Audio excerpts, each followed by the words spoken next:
El comentario del día. Hola, ¿qué tal? Yo soy Eduardo López y este es mi comentario del día, coyuntura económica y algo más.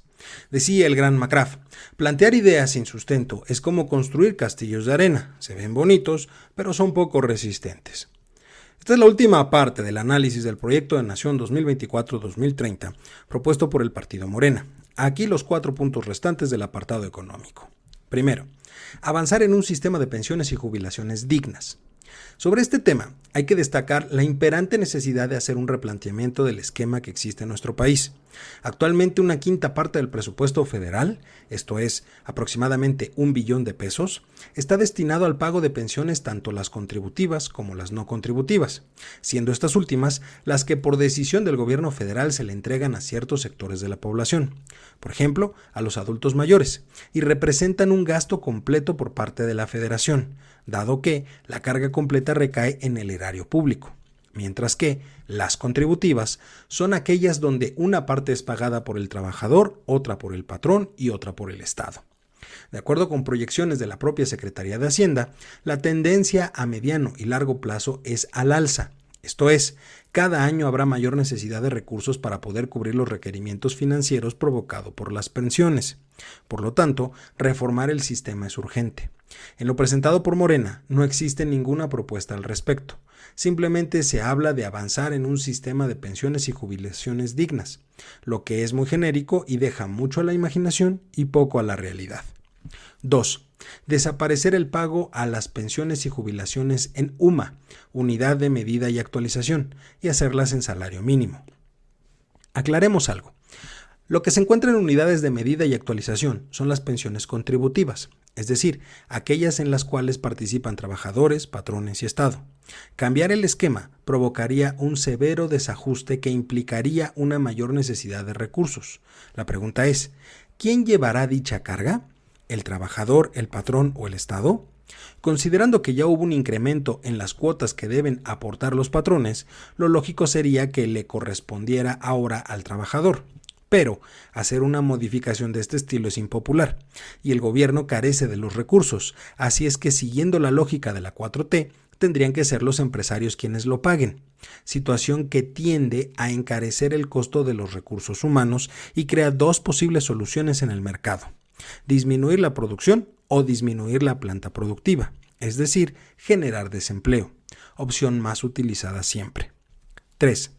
Ajuste y reducción del ISR para trabajadores del campo. Se propone que ese dinero se use para un fondo de ahorro entregado semestralmente y para que los mismos trabajadores creen cooperativas de desarrollo comunitario para bien social. Me parece importante que las personas encargadas de redactar este tipo de documentos le hagan saber a quien formula las ideas que mucho de lo expresado es contradictorio entre sí. Por ejemplo, en este tercer punto se menciona ajuste y reducción del ISR para trabajadores del campo, idea que tiene implícita la modificación de la tasa con la que se cobra el impuesto y, por lo tanto, el gobierno debería de dejar de percibir esos recursos. Sin embargo, también se menciona que ese dinero se debe utilizar para un fondo de ahorro. La pregunta es, ¿cuál dinero? Por un lado quieren reajustar y reducir, pero por el otro quieren gastar recursos que no se van a recaudar, lo que significa en términos muy simples que no tienen idea de lo que se propone. No se puede utilizar dinero que no se tiene, a menos que se compense esa pérdida con recursos obtenidos de otro lado. ¿De dónde piensan obtener ese dinero? No lo aclaran. ¿Del presupuesto? Es posible siempre y cuando se justifique la redistribución presupuestal. Pero recuerde, mi estimado lector, que aumentar el gasto en un rubro implica disminuirlo en otro. ¿Cuál sería la contraparte a la cual se le tendría que quitar ese dinero? 4.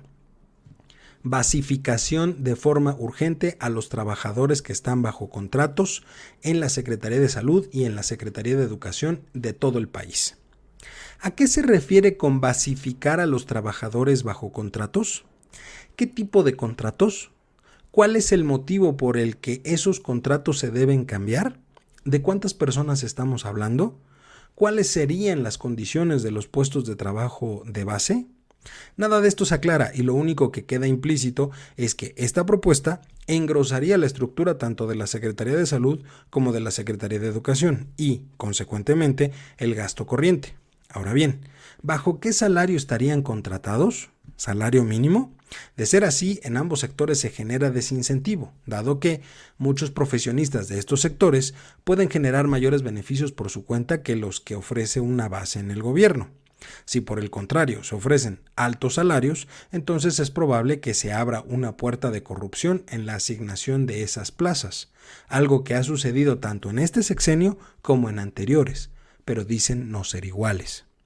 En conclusión, todo lo propuesto carece de sustento, lógica, es inviable, refleja la falta de entendimiento en la materia y pone en riesgo el crecimiento y desarrollo económico del país, entendiendo este último como la mejora de la calidad de vida de las personas, algo a lo que todo gobierno debe aspirar a conseguir. Y sí, con eso me refiero a que debemos tener un gobierno aspiracionista, idea que seguramente hará retorcerse a la jauría o recua, como prefiera decirles usted, mi estimado lector, de seguidores y adeptos del hijo predilecto de Macuspana, pero que es una realidad que no se puede contradecir. Yo soy Eduardo López y este fue mi comentario del día, coyuntura económica y algo más.